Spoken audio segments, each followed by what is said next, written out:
Assalamu alaikum wa rahmatullahi wa barakatuh. My name is Faisal Manju. Today, inshallah, I want to cover a topic which many people ask me about is what is the difference between riba, that is interest, and profit? Very tricky question. Because when you look at the form and the substance, it looks the same. I mean, if you go to take a mortgage and you look at the price you are paying, one telling you is Islamic bank, the other one tell you is a conventional bank. So people will look at the price and they tell you, but what is the difference? So I decided to explain that a bit today. First, we have to understand what is interest. Ulama have given a lot of definitions on this, but it boils down to the same thing. For example, Ibn Hajar Asqalani, rahimahullah, who wrote the commentary of Bukhari, and he was a great judge in Egypt, he said that in essence, riba is any excess you take on a commodity or money. From there are two types of riba which ulama have explained. One is the riba, what's called riba al-fadl. That is, for example, for example, you borrow tomatoes, for example, 3 tomatoes, and you are taking more in return. Okay? Or money, a simple loan. But most interesting one is by Abu Bakr ibn al-Arabi, rahimahullah. He said that in essence, riba is any excess you take in return of which there is no awaz, there is no counter value. Very technical point, and I want to elaborate on that. So any excess that you take and for which there is no return, no counter value in the transaction. So when we talk about riba, remember, riba will manifest itself in a bilateral contract, not in a unilateral contract. Therefore, there will be an excessive demand. There will be an exploitation. So riba will manifest itself in a bilateral contract, what we call in Arabic an aqdul mu'awada. Now, so our normal parlance, when we talk about riba, we are asking that you borrow money, the interest is prefixed over a period of time, and they're going to ask you a sum of money, and in a sense, you get that excess of money because time is passing by. So what is the problem with that? The problem is very serious. In Islam, Allah subhanahu wa ta'ala, in an unambiguous way, has clearly stipulated in the Quran, وَأَحَلَّ اللَّهُ الْبَيْءَ وَحَرَّمَ الرِّبَى. We have heard this many times. What does that mean? Why Allah is categorically saying that I have permitted transactions, and I have forbidden any form of interest? Now, the ulama explain, and this is where I go back to Ibn Arabi, that when you're going to make a transaction, you make a profit. Because transactions can be different ways in Sharia. So when you make a transaction, you make a profit. So profit will come via a transaction. It can be a sale. Now there are so many types of sale in Sharia. For example, you can have ijara. Ijara is a lease. You are selling the usufruct of a given product. For example, you stay in a house on rental, you're enjoying that house, the usufruct. You're staying in that house. Or you can make a straightforward sale. Or you can make a sale where you stipulate the profit, what we call murabaha. Or you can make a partnership. So in all those type of transactions, as you would realize, there is definitely a counter value. For example, if I sell you a pen, I'm taking, say for example, £2 from you. In exchange, you're getting a pen. Right? So on what basis are we saying that this £2 is permissible? Okay, so let me put it in a different way. You want my pen, I tell you, here is £1, go and look for your pen yourself, and when you pay me back, you pay me £2. The other one is, I go and buy the pen and I sell it to you for £2 and it costed me £1. So that excess, one is called riba because it's a loan to you. The other one is a profit, but it's still £1. What is the difference? This is where Allah explained that in the Quran, and there must be an economic transaction. There must be a counter value. This is what Ibn Arabi is saying. So when you have this counter value, it brings in economic value, and that is based on few concepts in Sharia. Understand that very well. The first one is a hadith of the Prophet sallallahu alaihi wasallam, al-kharaj bid-daman. That is, when you make a transaction, you as a seller, you have to take a liability after the transaction. For example, you go and buy a clothes in a shop. They give you 28 days. Within 28 days, you can give it back if there's a defect in that. So you take a liability after the transaction.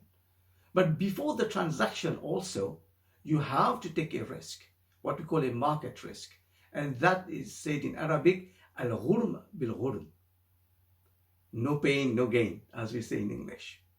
So you're taking a market risk like volatility of the price on the market, etc. So that risk that you are taking cannot just go like this. It needs to be compensated. It has value added into the economy, right? So when I decided to go and buy the pen could fall and get destroyed. I got to know exactly what type of pen you need. So I'm putting an effort, what you call ikhtiyar. So there are 3 points here that you have to understand that brings in an economic dynamism in the transactions. This is why Allah is saying that this one is permissible, because when a person is paying the price, he's getting a value for something.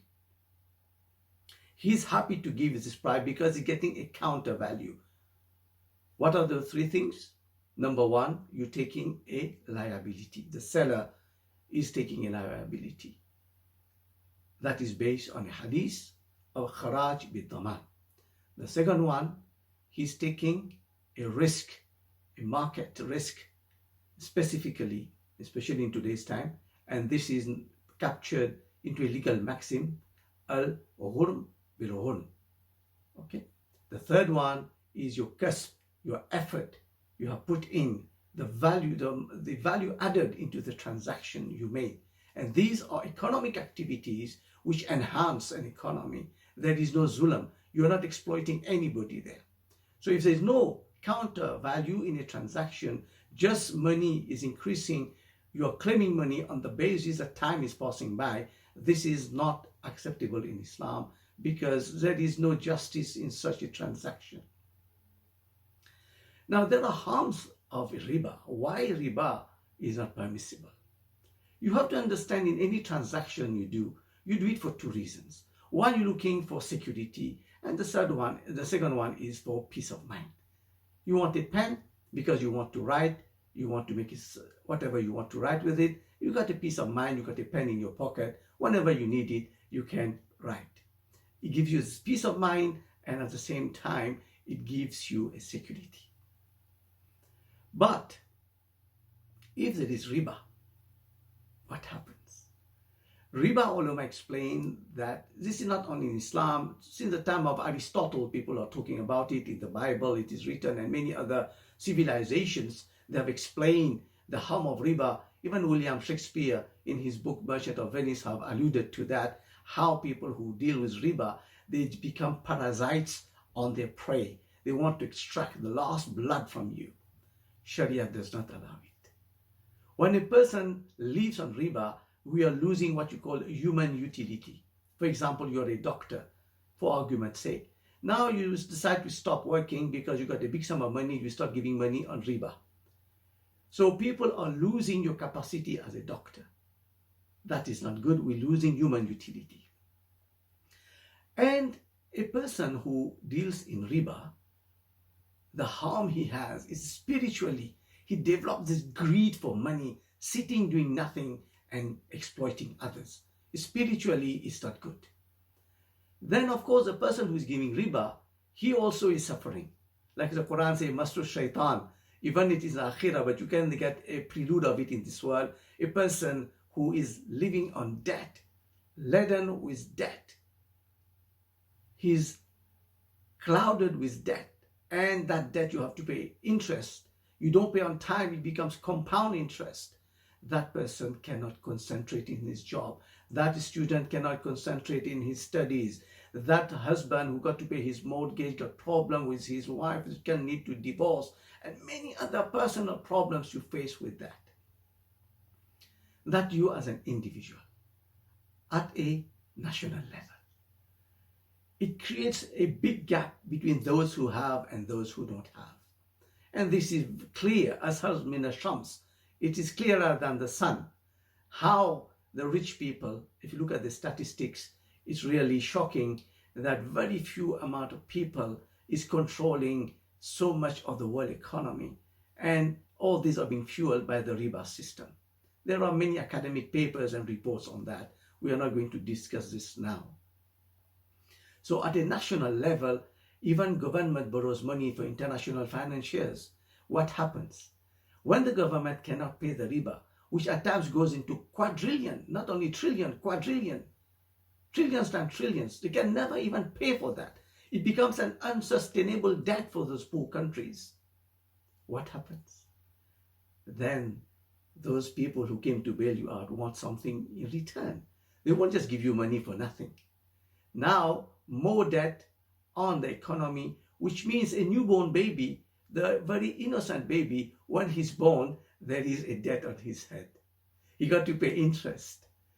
So you can see the government now doesn't have money. Maybe they have to do quantitative easing to pay the debt, because there's no money in the economy. They got to print out more money. There is inflation coming. And all those engine of economic machination starts, which really handicap the economy. And then, of course, you get the rich economy and the poor economy. At the international level, no need to tell you, when riba is being used at international level, it handicaps the whole world economy. We have witnessed it in 2008, what happened with the global financial crisis. It has got to do with riba.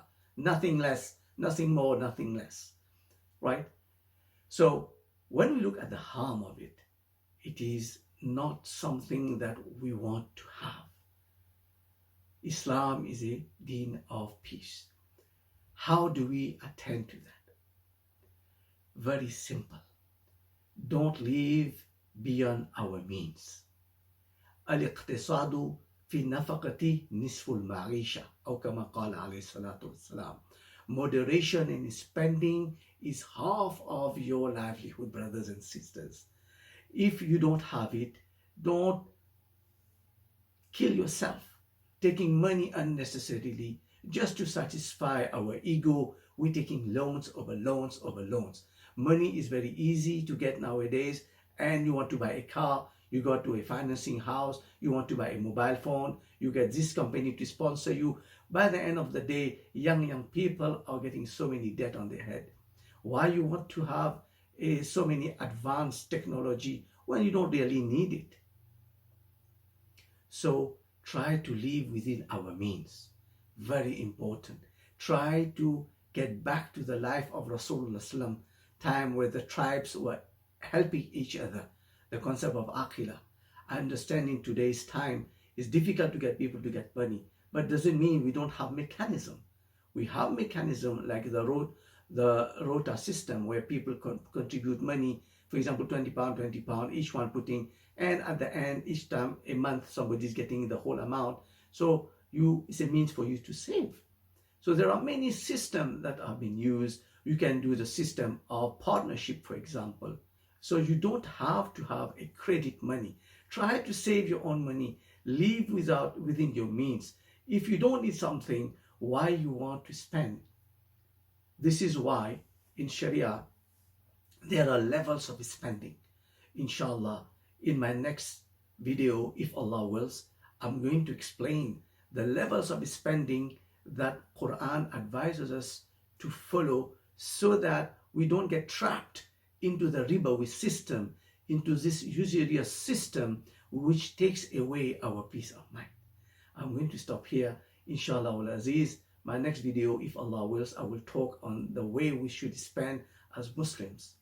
Subhanallah bihamdihi. Subhanak Allahumma. Nashhadu an la ilaha illa anta. Nastaghfiruka wa natubu.